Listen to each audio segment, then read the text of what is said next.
السلام علیکم ورحمۃ اللہ۔ ہمارے پیارے بھائی لگے ہوئے ہیں شرک اور کفر کی کھال اتارنے، توحید کی دعوت دے رہے ہیں۔ اللہ تعالیٰ ان کی کوششوں کو کامیاب کرے، اور اللہ تعالیٰ ایسے مومن بندوں کو بہت زیادہ پسند کرتا ہے۔ یقین کیجئے سب سے حسین ترین بات اس دنیا کی توحید کی بات ہے۔ مالک فرماتا ہے ومن احسن قول ممن دعا الی اللہ، اس سے اچھی بات، حسین ترین بات، پیاری بات کس کی ہوگی جو لوگوں کو اللہ کی طرف بلائے، اللہ کی توحید کی طرف بلائے۔ اور شرک کے بارے میں فرمایا ومن اضل ممن يدعو من دون اللہ، اس سے بری بات، اس سے بڑا گمراہ بتاؤ جو اللہ کے علاوہ کسی اور کو پکارے، کسی اور کی بندگی کرے، کسی اور کو داتا دستگیر مشکل کشا حاجت روا کہے، کسی اور کے نذرانے پیش کرے، کسی اور کے واسطے وسیلے اور کسی اور کے رکوع اور سجدے کرے یا رکوع اور سجدے ثابت کرے۔ فرمایا یہ اس کائنات کا سب سے بڑا گمراہ ہے۔ تو اس انداز سے دو انتہائیں بتائی گئی، کیونکہ انسان جو ہے یہ بہت ہی بڑی مخلوق ہے، اور بہت بڑے امتحان کے اندر اللہ تعالیٰ نے اس کو ڈالا ہے، اور ایمان عقیدے کی وجہ سے یہ بہترین مخلوق ہے، افضل ترین مخلوق ہے۔ اگر یہ توحید کو مانتا ہے تو افضل ترین مخلوق ہے۔ دیکھیے یہ بھی بڑا ایک عجیب سا ایک معاملہ ہے۔ عزت کلمے کو ہی ملی ہے، عزت اللہ ہی کی ہے، ان العزت للہ جمیعا، ساری کی ساری عزت اللہ کی ہے۔ اور پھر اللہ تعالیٰ کو ماننے کی وجہ سے اللہ تعالیٰ نے عزت دی ہے۔ مخلوق میں جو جتنا زیادہ مانتا ہے اس کو اس انداز سے اللہ نے عزت دی ہے۔ ظاہری بات ہے انبیاء سب سے زیادہ ماننے والے ہیں، تو فرمایا ساری کی ساری عزت اللہ کی ہے، اور انبیاء کی ہے، رسولوں کی ہے۔ اور پھر رسولوں کی دعوت کو جس نے مان لیا کہ تمہارا معبود بس ایک معبود ہے، بن دیکھے مان لو، اور شعوری طور پر مان لو۔ دلائل جو دیے جا رہے ہیں وہ آپ کے سامنے ہیں کہ دیکھو پہاڑوں کو دیکھو، سمندروں کو دیکھو، ہواؤں کے چلنے کو دیکھو، سورج کے نکلنے اور غروب ہونے کو دیکھو، چاند کے شروع ہونے سے لے کر اس کے اختتام یعنی ختم ہونے تک کا نظارہ کرو۔ پھر پھلوں کے اوپر غور کرو، کس طرح پھول لگتے ہیں چھوٹے چھوٹے اور کس طرح پھر آہستہ آہستہ بڑے ہوتے ہیں۔ ان کے پکنے کے اوپر غور کرو، پھر ان کے ذائقوں کے اوپر غور کرو، پھر ان کے رنگوں کے اوپر، خوشبوؤں کے اوپر غور کرو۔ ایک ایک چیز پکار رہی ہے کہ وہ اکیلا ہے، ایک ایک چیز پکار رہی ہے۔ دیکھیے یہی فرق ہے جو مومن کی سوچ میں ہے اور اس کا الٹ پھر مشرک کی سوچ میں۔ مومن کہتا ہے کہ ایک ایک چیز اس کی گواہی دے رہی ہے کہ وہ اکیلا ہے، اور صوفی کہتا ہے کہ ایک ایک چیز کے اندر وہ موجود ہے، وہ خود ہے، وہ خود ہے، کہتا ہے وہ خود ہے، مختلف رنگوں میں آیا ہے۔ اسی وجہ سے انہوں نے ہمیشہ یہ جو عبادتیں کی ہیں اور یہ چلے کاٹے ہیں، یہ اللہ بننے کے شوق میں دوہری مصیبتیں انہوں نے اٹھائیں۔ کبھی یہ بندگی کے لیول پر اتر کے بندگیاں کرنی شروع کر دی انہوں نے، کبھی خدائی روپ دھارا انہوں نے، اور اس کے بعد خدائی کے دعوے کیے انہوں نے، اور مکس قسم کی زندگی بسر کی ہے انہوں نے۔ اور اسی وجہ سے ان کا فلسفہ بالکل الٹ ہے۔ دیکھیے جس طرح قرآن کے اندر آیا ہے کہ موسیٰ علیہ السلام کو اللہ تعالیٰ نے 30 دن کے لیے کوہ طور پر بلایا کہ 30 دن وہاں آؤ، اور پھر اس کے بعد 10 دن اور بڑھا دیے۔ مالک کا جو چاہے کرے، دیکھیے مالک کس چیز کی پرواہ نہیں کرتا کہ پہلے 30 دن کہا تھا، یا کوئی اعتراض کرے کیسے کرے اعتراض کہ آپ نے تو 30 دن کے لیے کہا تھا، یہ آپ نے اب بڑھا کیوں دیے۔ اصل میں یہی وہ چیزیں ہوتی ہیں جس سے اللہ تعالیٰ پھر فتنے میں ڈال دیتا ہے۔ پچھلی قوم انتظار کرتی رہی، 30 دن کا کہہ کے گئے ہیں، 30 دن سے جیسا اوپر ہوئے نا تو انہوں نے اپنا ایک علیحدہ راستہ اختیار کر دیا۔ اب کوئی روکنے ٹوکنے والا نہیں ہے۔ جنہوں نے روکا ٹوکا تھا ہارون علیہ السلام نے، ان کو اتنا انہوں نے دبایا کہ بالکل قتل کرنے کے اوپر آگے تھے، اندازہ لگائیے، قتل کرنے کے اوپر کہ اب اگر زبان کھولی تو میں قتل کر دیں گے، تو بس اس وقت وہ رکے ہیں۔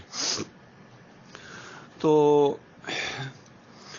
موسیٰ علیہ السلام نے جب 10 دن اور اللہ کی وہاں عبادت کی، تو پھر مالک نے جب کلام کیا، تو جب پوری کائنات کا مالک کلام کر رہا ہو، اندازہ لگائی کیا شان ہوتی ہے۔ تو محبت کے جوش میں آ کے موسیٰ علیہ السلام کہتے ہیں میرے مالک مجھے اپنا دیدار کرا، یعنی جس کا کلام اتنا خوبصورت ہے وہ خود کتنا خوبصورت ہوگا۔ تو مالک نے کہا نہیں موسیٰ تم میرا دیدار نہیں کر سکتے ہو، یعنی یہ اللہ کا ایک نظام ہے، اللہ کا منصوبہ ہے، یا دنیا میں کوئی اللہ کا یہ ایمان بالغیب کا امتحان ہے.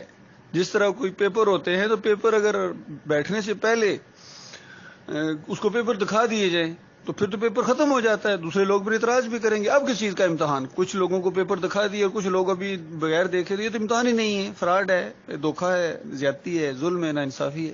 تو اللہ ناانصافی نہیں کرتا ہے. تو امتحان ایمان بالغیب کا ہے. تو مالک نے کہا نہیں موسیٰ نہیں دیکھ سکتے ہو, ہاں دیکھو اگر یہ سامنے تمہارے ایک پہاڑ ہے, اگر یہ اپنی جگہ قائم رہا تو پھر تم مجھے دیکھ سکو گے. مالک فرماتا ہے ہم نے ایک انتہائی معمولی سی تجلی, اللہ نے اپنے سامنے سے ایک پردہ ہٹایا, بالکل معمولی پردہ جب ہٹایا وہ تجلی آئی اور پہاڑ ایسا زلزلہ آیا اس کائنات کے اندر, اور اس کے بعد پہاڑ ریزہ ریزہ ہو گیا, خاک ہو گیا پہاڑ سامنے. تو موسیٰ علیہ السلام دڑم سے نیچے گرے اور بے ہوش ہو گئے. اور پھر اس کے بعد جب اتنی دیر اللہ نے رکھا بے ہوشی کے عالم میں, اور پھر اس کے بعد ہوش آیا اور کہا کہ میرے مالک میں توبہ کرتا ہوں, میں معافی مانگتا ہوں کہ یعنی یہ ایسی بات ہے واقعی میں مومن ہوں, میں اس بات کو ماننے والا ہوں کہ تجھے اس دنیا میں کوئی نہیں دیکھ سکتا ہے, کسی کی کیا جرت ہے کہ تجھے تیرے ساتھ آنکھ ملا سکے. یہ اندازہ لگے کیا اللہ کی شان ہے, کیا اس کی کبریائی ہے. تو امام غزالی لکھتے ہیں, دیکھیں صوفیوں کا فلسفہ, دیکھیں صوفیوں کا فلسفہ, یہ میں اس لیے بیان کر رہا ہوں کہ مومن کا ذہن کیا ہوتا ہے, ایک مشرک اور صوفی کا فلسفہ کیا ہوتا ہے. صوفی کہتا ہے کہ یہ جو موسیٰ علیہ السلام نے کہا کہ میں توبہ کرتا ہوں, یہ کسی سے توبہ کی تھی انہوں نے؟ کہتے ہیں توبہ اس چیز سے کی تھی کہ موسیٰ علیہ السلام نے یہ کیوں کہا کہ یعنی میں تجھے دیکھنا چاہتا ہوں. اس کا مطلب یہ ہے کہ موسیٰ علیہ السلام یہ سمجھ رہے تھے کہ میں کوئی اور چیز ہوں اور تو کوئی اور چیز ہے. تو یہ اتنا بڑا جرم, حالانکہ وہ اس منصب پر پہنچ گئے تھے کہ ایک ہی مسئلہ ہے, ایک ہی تو ذات ہے. تو انہوں نے جب یہ کہا کہ میں تجھے دیکھنا چاہتا ہوں تو اس پر اللہ تعالیٰ ناراض ہوئے, اور اس کے بعد یہ معاملہ ہوا. تو پھر توبہ کی کہ میں اس چیز سے توبہ کرتا ہوں کہ میں یہ میرے ذہن میں آ گیا تھا کہ میں کوئی اور چیز ہوں اور تو کوئی اور چیز ہے. اندازہ لگے یہ صوفیوں کا فلسفہ ہے. اسی چیز کو حاصل کرنے کے لیے یہ محنتیں کرتے رہے ہیں. اور پھر کہتے ہیں بندہ جب حق کے ساتھ قائم ہو جاتا ہے, یعنی اللہ اور بندہ ایک ہو جاتا ہے, جس طرح سو و شکر کا عنوان باندھ کے کشف المحجوب کے اندر علی حجویری نے یہ چیزیں لکھی ہیں کہ وہ آگے ایک لمبا واقعہ ہے جس پر انہوں نے 2 انبیاء کے اوپر الزامات بھی لگائے بدکاری کے.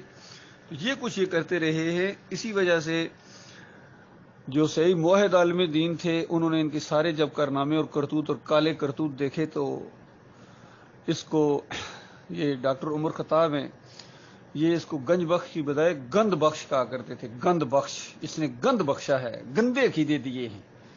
اور اس فرید الدین گنج شکر کو عام طور پر تو لوگ پاک پتن کہتے ہیں عقیدت کی وجہ سے, اور یہ پاک دھرتی ہے. تو ڈاکٹر مسعود الدین عثمانی اس کو ناپاک پتن کہا کرتے تھے. ناپاک پتن کہ ایسی پلید جگہ ہے, ایسی پلید جگہ ہے جہاں شرک اور کفر ہو, اللہ کی توہین ہو, تو یہ ایسی ناپاک جگہ ہے. اسی طرح لوگ داتا گنج بخش کہتے ہیں, چاہے اس کا یہ نام پڑ گیا ہے, لیکن ڈاکٹر مسعود الدین عثمانی رحمۃ اللہ علیہ نے تحریری طور پر لکھ دیا, اس کو بداتا کہتے تھے, بے کا اضافہ کرتے تھے, اب داتا نہیں رہا بداتا. جس طرح توہین اس کی کیا کرتے تھے اس انداز سے کہ بالکل یہ اس لائق ہے جس نے اللہ کی ذات کے ساتھ ایسا شرک اور کفر کیا ہے. سارے اسی کشتی کے مسافر گزرے ہیں یہ جتنے صوفی. کوئی صوفی ایسا نہیں جو شیعہ نہ ہو, اور کوئی ایسا صوفی نہیں جو رافضی نہ ہو, جھوٹا نہ ہو, کذاب نہ ہو, کس سے کہانیاں گلنے والے. بالکل اسی طریقے سے جس طرح آج کے دور کا اگر کسی صوفی کا آپ وہ دیکھنا چاہتے ہیں چہرہ, تو یہ کیا نام ہے, طارق جمیل ہے, کتنے جھوٹے قصے گڑتا ہے. تقی عثمانی ہے, طاہر القادری ہے, یہ صوفی ہے. ان کے اندر صوفی ازم سے عجیب و غریب قصے کہانیاں گڑتے ہیں, عجیب و غریب قصے کہانیاں گڑتے ہیں جو عقل حیران ہے یہ کہاں سے لے کے آ گئے. تو بالکل اسی طریقے سے یہ محمد حنیف صوفی صاحب نے یہ قصہ کہانی گڑھا ہے کہ یہ واقعہ اس طریقے سے پیش ہے. کتنا جھوٹا قصہ اس نے گڑھا, اندازہ لگائے. پہلے بھی موجود تھا, اس کو اور رنگ دے کے, اس کو قرآنی رنگ دے کے, اس کو شیطانی انداز میں اس نے ایسے طریقے سے پیش کیا کہ بڑے بڑے موحد اندازہ لگائیے. ایک تو تھا نا عام کوئی بریلوی ٹائپ یا صوفی ٹائپ بندے تھے وہ مان گئے, توحید والے مان گئے, اس کو اندازہ لگے اس کا یہ کارنامہ ہے. بس صرف ایک ہی کارنامہ ہے محمد حنیف کا, جب اس نے اپنا دماغ استعمال کیا. اس کی اپنی شخصیت یہ ہے کہ ایمان کو شرک کے اندر بدلی کر دیا. باقی اس سے پہلے اگر کوئی توحید بولتے رہے جو کوئی توحید کی باتیں انہوں نے کی وہ تو ڈاکٹر عثمانی رحمۃ اللہ علیہ کی دعوت کی وجہ سے ہیں. لیکن اس کا اپنا کارنامہ یہ ہے, اپنا ذہن اس کا یہ ہے. سعید احمد کا اپنا ذہن یہ ہے, انیس الدین کا اپنا ذہن یہ ہے. آصف ولانی والا اس کا اپنا ذہن یہ ہے، منور سلطان کا اپنا ذہن یہ ہے، رفت نواب ہو گیا، ڈاکٹر عبداللہ عمر ہو گیا، اپنے ذہن ان کے یہ ہے، مشرکانہ قاری خلیل الرحمان ہو گیا۔ باقی دعوت باقی جو اتنی اب توحید دوسری جو توحید بولتے ہیں وہ تو ڈاکٹر عثمانی رحمۃ اللہ علیہ کی تحقیق کی وجہ سے وہ ساری معاملہ ہے، ان کا اپنا تو یہ ہے۔ اور اگر یہ ڈاکٹر صاحب کی یہاں دعوت نہ ہوتی تو ان کے اپنے ذہن بھی اسی طرح باقی صوفیوں کی طرح ہوتے، زیادہ شرک ہوتے ان کے اندر۔ تو یہ معاملہ ہے اللہ کے بندو، یہ مالک کی قدر انہوں نے نہیں کی ہے، توحید کی قدر نہیں کی ہے انہوں نے، اس لیے اللہ شکوہ بھی کرتا ہے، مالکم لا ترجون للہ وقارا وقد خلقکم اتوارا، اور تمہیں کیا ہو گیا، تمہارے ہاں اللہ کا کوئی وقار نہیں ہے، اللہ نے تمہیں پیدا کیا ہے۔ کہیں مالک فرماتے ہیں ما قدر اللہ حق قدر، انہوں نے اللہ کی قدر نہیں کی جس طرح اللہ کی قدر کرنی چاہیے۔ اور جس طرح ان کے دماغوں کے اندر یہ صوفی گھسے ہوئے ہیں، مزار گھسے ہوئے ہیں، بابے گھسے ہوئے ہیں، سمت کے اندر، دماغوں کے اندر پوری قوم ہے سارے، کس طرح ذرا سی کوئی بات کہہ دے، حالانکہ نہیں کہنی چاہیے، ہمیں بھی تکلیف ہوتی ہے بہت زیادہ، اگر کوئی نبی صلی اللہ علیہ وآلہ وسلم کی کوئی توہین کرتا ہے کسی انداز سے بھی تو ہمیں تکلیف ہوتی ہے بہت زیادہ، کیونکہ نبی علیہ السلام کے ساتھ محبت ہمارے ایمان کا حصہ ہے، اپنی جان سے زیادہ پیارے، اپنے ہر رشتے سے زیادہ نبی علیہ السلام پیارے ہیں۔ تو کوئی بھی اگر تکلیف یعنی ایسی بات کہتی تو بہت سخت تکلیف ہوتی ہے، اور ان لوگوں کو جتنے بھی جلوس نکلتے ہیں سارے اس طریقے سے نکلتے ہیں، لیکن کبھی کوئی جلوس نکلا ہے اس دھرتی کے اوپر کہ یہ بات اللہ کی توہین ہو گئی ہے، اللہ کے علاوہ کسی کو داتا کہہ دیا گیا، اللہ کے علاوہ کسی کو مشکل کشا کہہ دیا گیا، اللہ کے علاوہ کسی اور کا نعرہ لگا ہے، نعرہ حیدری یا علی مدد لگایا، جلوس نکالو اس کے خلاف، یہ 11ویں کی دیگ پکی ہے، اللہ کے علاوہ نظر و نیاز ہو رہی ہے، جلوس نکالو اس کے خلاف، یہ 10 محرم کو شرک اور کفر ہوا، گھوڑے کی پوجا ہوئی ہے، جلوس نکالو اس کے خلاف، یہ اللہ کے علاوہ دوسروں کو سجدے ثابت ہوئے، جلوس نکالو اس کے خلاف، کوئی ہوا ہے؟ اسی طرح پہلے دور کے اندر ہر دور میں اسی طرح رہا۔ مالک فرماتا ہے یہ کیوں نہیں انہوں نے کفر و شرک کے خلاف اور حرام کھانے سے کیوں نہیں علماء نے منع کیا، اور کیا بھی تو بہت تھوڑے تھے جنہوں نے یہ کیا ہے، باقی اکثریت ان کے ساتھ بہ گئی۔ اسی طرح عظیم اکثریت علماء کی، عوام کا کیا کہا جائے، عوام وہ تو ہے کل انعام ہیں، جانوروں کی طرح ہیں، نیوٹرلز ہیں جو وہ بھی، لیکن یہ ہے کہ یہ علماء یہ کفر و شرک بک رہے ہیں اور یہ کفر و شرک کے خلاف آواز نہیں اٹھاتے ہیں، انہوں نے کیا توحید کی دعوت دینی ہے، یہ خود کفر و شرک کے اندر رنگے ہوئے ہیں۔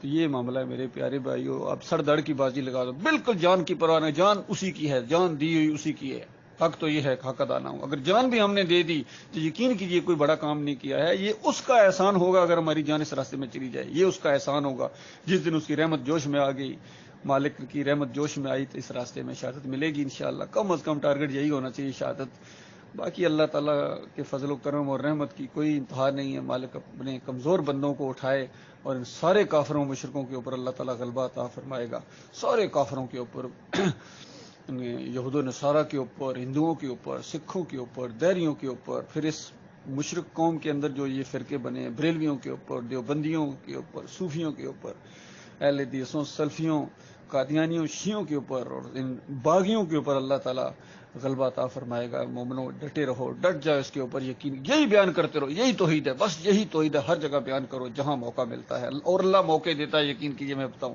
ہر روز نئے سے نئے ماحول بنتے، کوئی نہ کوئی کلپ ریکارڈ کرنے کا جو موقع مل جاتا ہے، بات سے بات نکلتی ہے، یہ اس کا احسان ہے، یقین کیجئے یہ موقع دینا، یہ ماحول دینا، یہ اللہ کی رحمت، اللہ کی شفقت، اللہ تعالیٰ اس کے اوپر قائم رکھے۔